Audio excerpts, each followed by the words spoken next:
avec ses yeux d'ambre. Elle a quelques plumes un tout petit peu noires. Elle est très convoitée aujourd'hui. Depuis Harry Potter, les gens aiment bien aller la capturer, la mettre en cage et l'offrir à leurs enfants. Charmant, n'est-ce pas?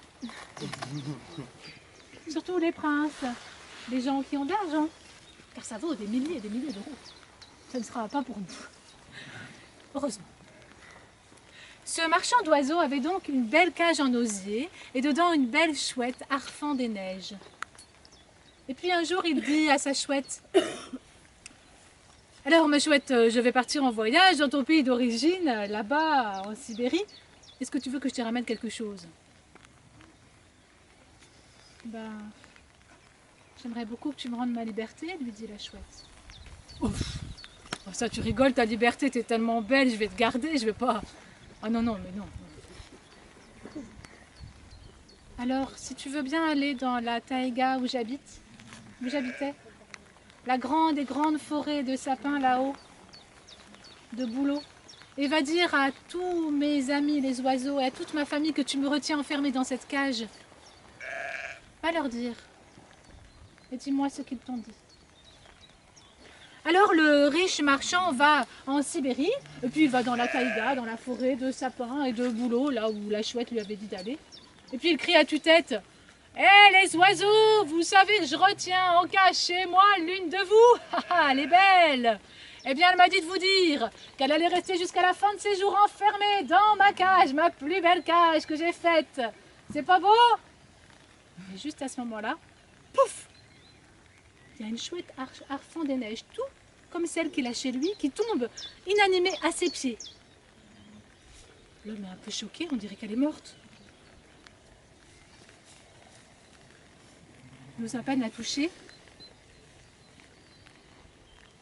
Et puis il s'en va. Puis quand il revient chez lui, il dit à sa chouette dans la cage: « Ah ma belle, j'ai une bien triste nouvelle à t'annoncer. Quand j'ai dit à ta famille, à tes amis là-haut dans la taïga que je te retenais enfermée, l'une de tes sœurs est tombée inanimée, morte à mes pieds. » Et juste à ce moment-là, sa chouette, la chouette harfant des neiges, tombe au fond de la cage, comme celle qu'il avait vue dans la taïga, inanimée, les yeux fermés, les ailes toutes raides.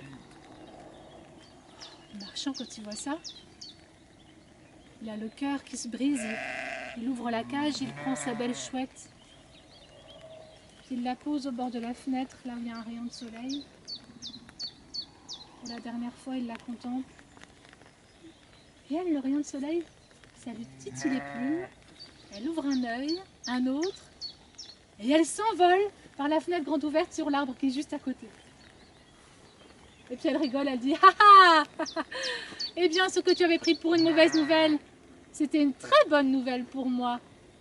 Car comme ça, mes amis, mes sœurs m'ont appris une ruse pour t'échapper. Quand tu leur as dit que tu me retenais enfermée dans une cage, l'une d'elles est tombée inanimée à tes pieds, pour me faire passer le message, lorsque tu me raconterais que c'était une ruse pour m'échapper. Et regarde, ça a marché. » Et la chouette harfant des neiges s'est envolée droit dans le ciel, libre enfin. Vous la voyez pas?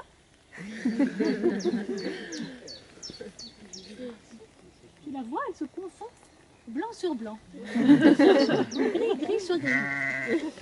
Merci les moutons, merci beaucoup.